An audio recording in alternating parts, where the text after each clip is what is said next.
The Hasselblad camera did not have a viewfinder.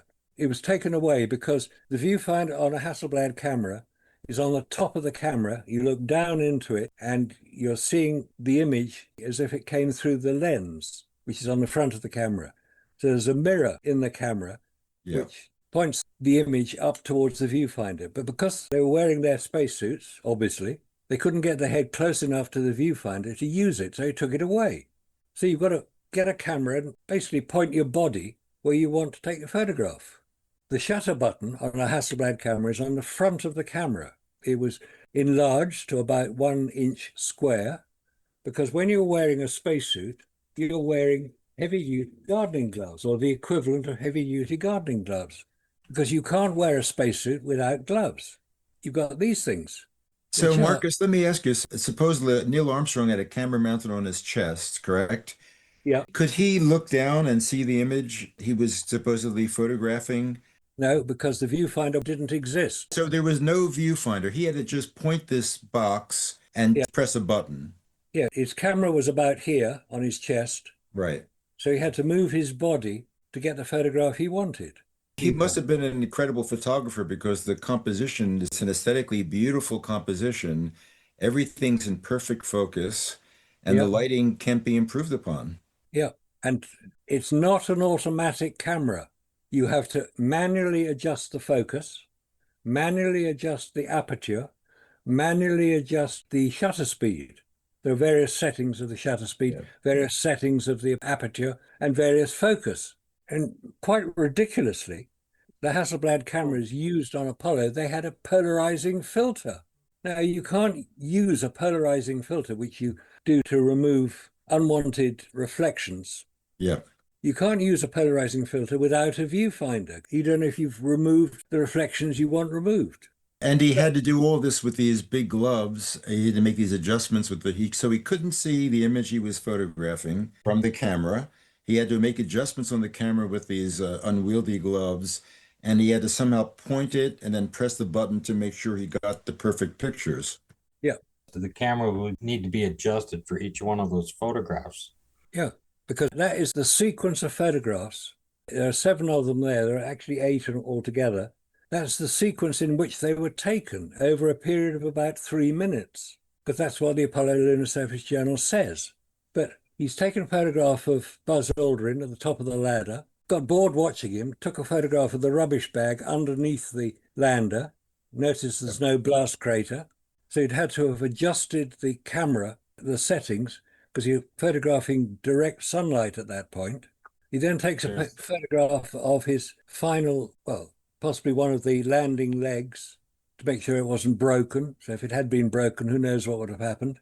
Oh, then there's Buzz coming down the ladder a bit more. So he has to adjust his camera again. Right. Okay. And I say that's a ridiculous photograph. Ridiculous. Then he comes down the ladder a bit more.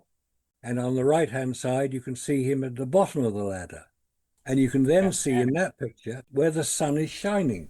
Marcus, can I make one point quick? Just to throw in here, because when we look at the actual film footage, when we look at the camera on the outside of the LEM as Buzz Aldrin's coming down, the whole thing is in darkness. Yet, how come we can see this? Crazy. Yeah, it's a good point, because you can see Buzz Aldrin and you can see Neil Armstrong coming down the ladder in the film or the video. He's hardly illuminated at all. He's just a sort of ghost-like figure. And yet these photographs, they're brilliantly illuminated. Okay. And for my listeners, let me interrupt again. That was Robert Wagner, who's also a researcher and videographer, among other things. So, Marcus, let me go ask you to take one photo and walk us through the impossibilities of one photo. You pick your favorite photo and talk to us about your favorite photo. Well, one photograph, this one we got on screen now. Okay. Buzz Aldrin, allegedly, assuming it's him, he's at the bottom of the ladder, and you could see how much shadow there is in the area. Right. He should be in total darkness. Right. On the moon, yes, the sunlight will be very bright. Yes, it will reflect off the lunar surface. It may well reflect that amount of light if you're using digital cameras, but they're not. They're using film cameras. You've already seen film cameras. If you're not familiar with a film camera, it has severe limitations on how it can take photographs. Yeah. And most photographers will know what those limitations are. And if they say, well, it's very dark there, I better have additional lighting, use a flash gun. That's the obvious Okay. thing. Let me say one more thing too about the film. The temperatures are extreme on the moon, correct? Correct. Very, very extreme. In the shade, they're way below freezing, and the heat, it's up above, way below above boiling. So what happens to the actual Kodak Ektachrome film with the emulsive backing in those temperatures? Was it protected from temperature? Was it protected from radiation? No, it wasn't. There was no protection on the camera, but the film would have been protected by the camera insofar as it may not have had as much heat on it. Because don't forget, this is in a total vacuum, a hard vacuum. Yeah, We haven't covered vacuum yet. right. Vacuum is one of the key points. It was the key point when I heard about it. Now, relate the story of that as well, because it's an interesting addition. It was knowing about vacuum and its effect on photographic film that persuaded me that this whole Apollo landing story was complete fabrication, or as I sometimes declare it, a brilliantly executed propaganda exercise to demonstrate to the world, live on television, don't forget it was all being filmed, live on television, that American technology was superior to that of the Soviet Union. That was the purpose. Okay. That was what Yeah. it was all about. It was a political exercise. And I say, knowing what vacuum effects occurred with photographic film persuaded me finally, after probably 25 years of looking at the whole thing, persuaded me finally that it was a fraud, a fabrication, and a fiction. Apollo was not real. Apollo could not be real if what we're being shown really happened. Well, then let And me that, ask you this. I want you to go into the vacuum, and then we'll get to Scott in a second. But we do know that the missions before the so-called landings that occurred did circumnavigate the moon, and they did take pictures of the lunar surface.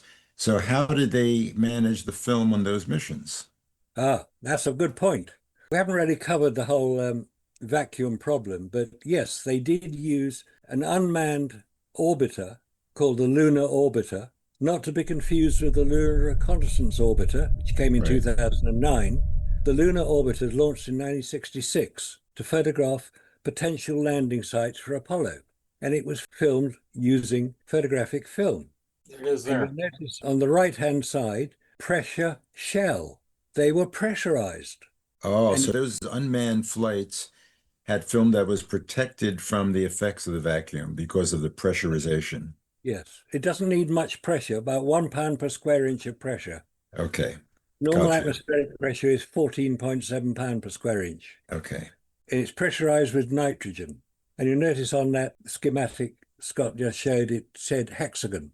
The hexagon spy satellite, or the description of it by its camera creator, Phil Pressel, was what finally persuaded me that Apollo was fraud, fake. Okay. So let me summarize. So the Hasselblad camera that the astronauts had taking these beautiful pictures had no pressurization. They had no radiation protection either, correct? None at all. There was no pressurization on the Hasselblad cameras, Okay. nor the Mara film cameras that were also being operated at the same time. Okay, great. So Marcus, let me stop you there for a second. Scott, let me Okay. ask you, I know you've done work on the flag, and I wonder if you want to talk a little bit about the appearance of the flag, or maybe one or other two photos that had really struck you and got your attention. Well, if you were not on the lunar surface and you were wearing a suit like this particular suit for the lunar missions weighed 180 pounds, that with the PLSS. You wouldn't be able to go out and practice on Earth with this suit on for any period of time. You see pictures of them getting dressed and stuff like that. So obviously they made a suit for doing simulations so that they could wear the suit. It's much lighter. Okay, it doesn't need to have any of the equipment in there. All they need to do is have a little fan going in there to blow some air around in the thing. And if you're going to be wearing this suit for any period of time, you're not even going to do the gloves up or anything else like that, right? You're going to keep everything loose underneath the collar. You're going to have everything like that. And every chance you got, you're going to be flipping the visor up. You might need to have a cigarette because those guys chain smoke at the same time. So if you take a look at the picture and you realize that everything is being faked. Well, wouldn't they be fiddling around with these suits at the same time when they're not actually being taken a photograph of? So we just take this photograph here and you look up the collar and the ring's not done up. There's the red ring and there's the other part of the ring where it hooks onto the glove. Okay. So you're saying there's a broken seal, basically. It's not a broken seal. He didn't bother to do it up. No, listen, let's get straight. Let's not come from the perspective of they were faking it and this is what they did. Let's come from the perspective of looking at pictures because we think they did it and what makes us question the pictures. So I look at that picture and I say, yeah, if I were in an environment like the moon with the crazy temperature swings and the vacuum, everything would have to be sealed. You'd have to be completely sealed within the Absolutely spacesuit. 100% sealed. Right. And if there's a breach in that, basically you're dead, right? Yeah. Right. I was going to also say, you mentioned they were smokers. How on earth could these guys, most of them heavy smokers, go on a journey for 7 days without a cigarette or any nicotine substitute? Because I looked that up a few years ago. There was not one nicotine substitute supplied to any of them, and they did not taper down in training. You could see in their training they have a whole pile of cigarettes, empty butts just all over the place in their clean room. Okay. In that room. So anyway, that's just another thing I'd like to throw out there. They would have not been able to function. You can see this is an image. It says it's Aldrin's suit here. Here's how far the zipper does up. It stops short. That's as far as the zipper goes up. It doesn't seal off. There's where the zipper stops and there's not much coming up. Now, if people say, oh, there's an inner liner, that's what sealed it. And you'll see it in books and everything else, right? That Massimo, whatever his name is, they're doing that going, oh, everything is sealed to it. But the helmet seals to this ring, which is the outer white suit. Right. So if you had a suit on that was supposed to be a pressure suit and only came up to your neck, wouldn't your head just kind of pop out in the vacuum? Because the white part isn't sealed, because it's not sealed at the back and it's not sealed up here. They just use Velcro over it. It's only a practice suit. See, for an ordinary person, this is getting to be too technical. Like they say, well, they made the suits worked. Make it simple for us. To make it simple, this is the suit that's in the museum that said it's the official suit Buzz Aldrin wore on the lunar surface. Okay. Does that make it simple enough? Then a person could not have survived in that suit on the lunar surface. And they don't have another one out there. They don't have samples of practice suits. Only one they're showing. This is the official suit that he wore on the lunar surface. And they even put dust on it and everything else. And they did the same thing with Neil Armstrong's suit. Apparently, they've restored them back to their original condition. I just wanted to show you when I said I was looking for things on the lunar surface. Shouldn't be on the lunar surface. Well, right there's the original photograph, and it's only that big. It's a can. So you found what looks to be like basically a beer can in a photograph of the lunar surface. Yeah, it's right there. Okay. Now let me say this though too. Did the suits offer radiation protection to the astronauts? 0. Okay. Yeah. X-ray a suit. Just go X-ray of an Apollo suit. Google it, and it comes up. If you can take an X-ray and see right through it. Okay. So they weren't protected from radiation. There was a vacuum problem because the seals weren't really sealing. And then their PLSS, the personal life support system, that was supposed to keep them cool when they were in way beyond boiling temperatures and also warm them up when they got into the way below freezing temperatures, correct?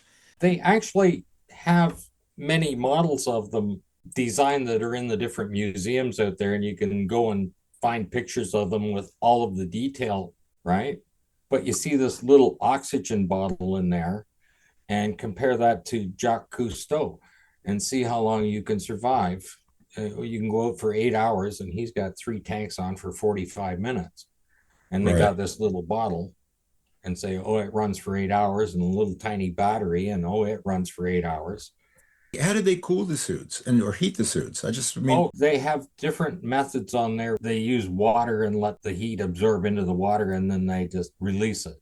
That's all in the technical data that you read on the stuff, but you'll never see that happen, because if you saw them in their videos, they'd be running around. There'd be a little bit of off-gassing of Yeah. water coming off their suits when they're doing it.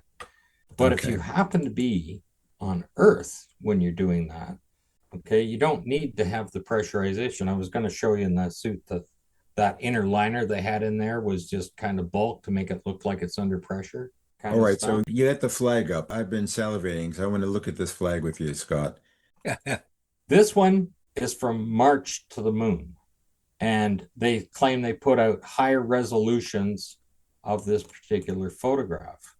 So as I'm zooming in here, if this is taken on the lunar surface in a torr 10 to the minus 11 or 12 vacuum right there, anything above 70,000 feet and water is just going to boil off. Anything above 70,000 feet, it's just going to boil off. You don't have any clouds above that level or anything else, right? There's no moisture there.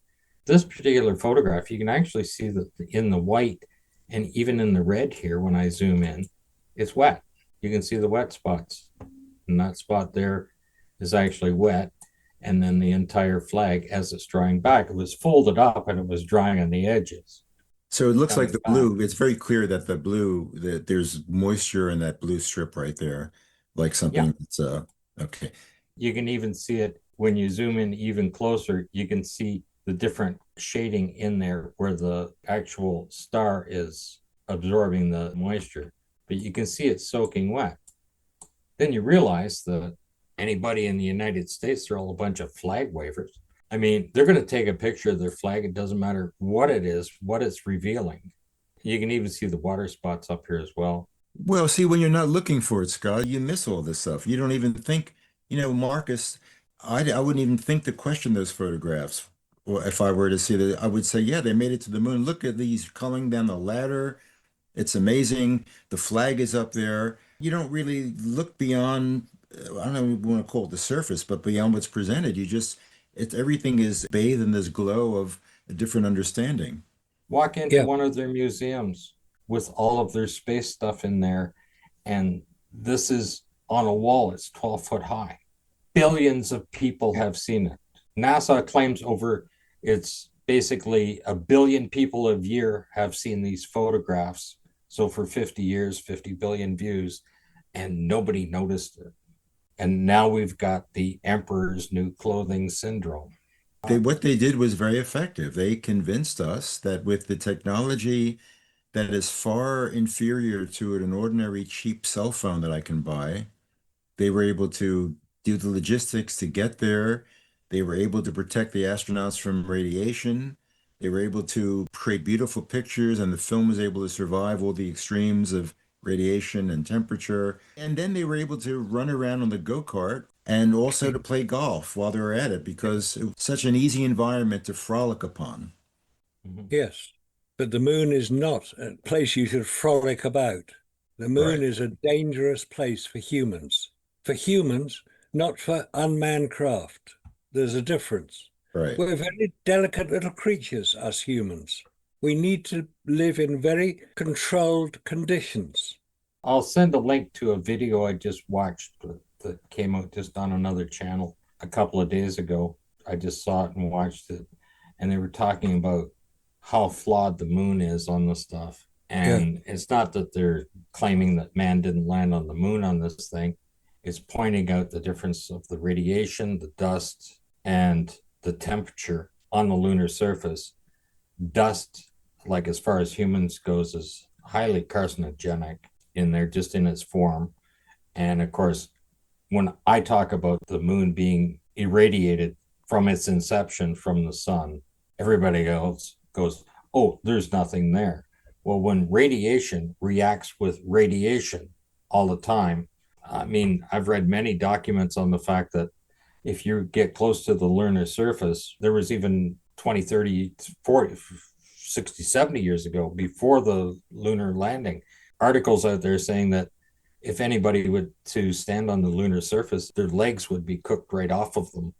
This already irradiation creates X-rays and microwaves as a byproduct. And what I would say too, Scott, isn't there the issue of the micrometeorites? What we know of it is so pure, dusty and smooth. and that if a micrometeorite would have penetrated one of the suits, that would have led to the death of the astronaut, for example. Yeah. Everything is deadly there. Everything's deadly. Let me kind of move us towards a conclusion in the next 20, 30 minutes and ask each of you, what if you could pick one thing that you would communicate to others to question about the legitimacy of the so-called moon landings, what would it be? And let me begin by, I'm going to offer my own. You know, I'm not an astronaut, I'm not a physicist, whatever. I've devoted my life to psychoanalysis and whatnot. And I remember I've seen the press conference of the conquering heroes when they returned from the greatest human achievement in recorded history. And I have to say, it is a very jarring experience. And people who have watched that will understand that. And I know you've watched that many times. Yeah. These look like three sheepish schoolboys who took a smoke behind the barn and were hauled out in front of the headmaster. They should have been crowned with laurels with a parade like in the Roman times or whatever. And instead, you'd think somebody told them that their mother just died in that press conference. It's an astonishing cycle. See, that to me, it's psychologically so unreal in a situation like that. I can't prove anything with it with that psychology. It's a soft science, but it makes no sense. When you've conquered the most forbidding environment, you've done the greatest thing in human history, you should puff your chest out and smile a little bit. I didn't see one smile in that entire conference. Yeah. They quit NASA. Yeah, that's Neil right. Armstrong was gone. You have Yep. the most iconic person in the world. Couldn't you convince him to continue to work for NASA? Yeah. All of these products that so-called got them to the moon and back. If you read the PDF files, they had this little half-inch insulation to wrap around the fuel tanks and stuff like that to protect them. In the articles, they would say, like, you could leave this tank there for 10 years, keep something frozen at minus 200 degrees Celsius, and leave it for 10 years at room temperature, and it would only change by 1 degree inside the thing. That's how good the insulation is. Why don't we have this material in our houses? Well, Scott, let me ask you this question. Wouldn't it- Despite every administration in the United States coming in, why have we not gone back, quote unquote, to the moon? Since all those jaunts, it seemed like every other day, every other week, there was a new mission, another launch, another moon landing, another whatever. Why has it been so difficult to get back to the moon? That's the question. It just never went there in the first place. Yeah. And our technology is infinitely better than the technology then, correct? I think we all agree with that. Yeah. Communications, everything about it, right? Yeah. So, Marcus, let me go to you. Give me a single thing to focus in on that we should question, and that indicates your position. Right. Probably the one thing which persuaded me, anyway, was the effect of vacuum on various materials. Okay. Vacuum has two effects. It causes liquids to outgas. That's the boiling that you see in water. That's outgassing. The lighter elements in the material just get out because there isn't any pressure to keep them in. When you climb Mount Everest, well, I haven't climbed it, but when people climb Mount Everest, the 1,000 feet before they reach the summit is called the death zone, because if humans go to that point, that's only 5 miles above the Earth's surface. If they go to that point and they're not protected and they don't know how to deal with the environment they're about to enter, they will die. That's why it's called the death zone. And there are 300 bodies scattered around Everest of people who've succumbed to it. Okay. But how does vacuum affect the missions? I mean, people will Okay. say, well, they're in the spacecraft is pressurized. They get out, Yeah. they have the pressurized spacesuits. Tell me about the vacuum. Okay, the vacuum, when you're in a spacecraft, you're in a pressurized environment. You have to be. Outside the spacecraft, you're subjected to the hard vacuum of space. Right. And on the moon, it's a very hard vacuum indeed. It's measured in a unit called torr. It's torr 10 to the minus 12, according to NASA's documents. So you've got this hard vacuum. You can't protect metals because metals will outgas as well. It's called cold welding. You put two Okay. metals together, the atoms between them are being outgassed and they will intermingle and it will cause the metals to weld together. It's a well-known activity. It's used in industry. It's called cold welding. You can weld titanium and aluminium, for instance, or copper and iron. All metals will cold weld, but you have to have protection. And the point is that NASA did not provide protection against cold welding. So you've got these doors being opened on the landers. Unless the door is protected from the point it closes onto, it'll cold weld, so you won't be able to open it. Because I was going to say to you, well, they sent out the James Webb Telescope. They have spacecraft. They're in a vacuum, and nothing happens to the structure of the spacecraft in a vacuum. Well, there are things you can do. I visited a satellite manufacturing company, and I asked them exactly that. I said, Yeah. how do you protect against the radiation? How do you protect against the vacuum? Yeah. They said, oh, it's simple. We build the protection in. Now, Teflon, the non-stick stuff you attach to your saucepans, Teflon, if metals are coated with it, that can prevent cold welding. Okay. So there are ways to deal with it. And it's always said that Teflon was invented during the Apollo program. It's probably for that purpose. There are other forms of protection you can get. But the point is that any form of lubrication on any equipment will not survive. It will be evaporated. It will disappear into the vacuum. So you have to provide the protection. Now, I've actually written to NASA about the radiation protection because I had a contact in Hamilton Standard, the company that makes the spacesuits. And I asked them, I said, what protection did you put into the spacesuits to ensure the astronauts could survive the radiation in space? And they said, we built them according to the specification issued by NASA. You should address your question to NASA. So I did. Yeah. I'm still waiting for the reply. It's one of those questions NASA will not address. And the other issue that the vacuum would have pertinence to is the film itself. The emulsion on the film would have been destroyed by the vacuum, given that there was no protection for that film. Yeah. Well, Robert and Scott did the experiment. Robert bought a vacuum chamber, which only had a relatively low level of vacuum inside it. Yeah. And we took a photographic film, this stuff, we put it inside the vacuum chamber, allowed the vacuum to exist for about 24 hours, which is the length of time Apollo 17 was on the lunar surface over their 3 EVAs, moonwalks, put it into a camera and took photographs with it. And the photographs were okay, but the color balance on the films were completely shot. The greens weren't green, the blues weren't blue, the reds weren't red. They were different colors. So the film had been affected by a relatively low level of vacuum. A minor degree of vacuum in that experiment. Yeah. Somebody who watched the film that we made about that contacted us and said, I deal with vacuum professionally. I test equipment in vacuum. What you say is correct. I can prove it. And he did the same experiment using a photographic film. Similar to that was used on Apollo. I mean, the story about the photographic film is interesting in itself. It's claimed to be a special film.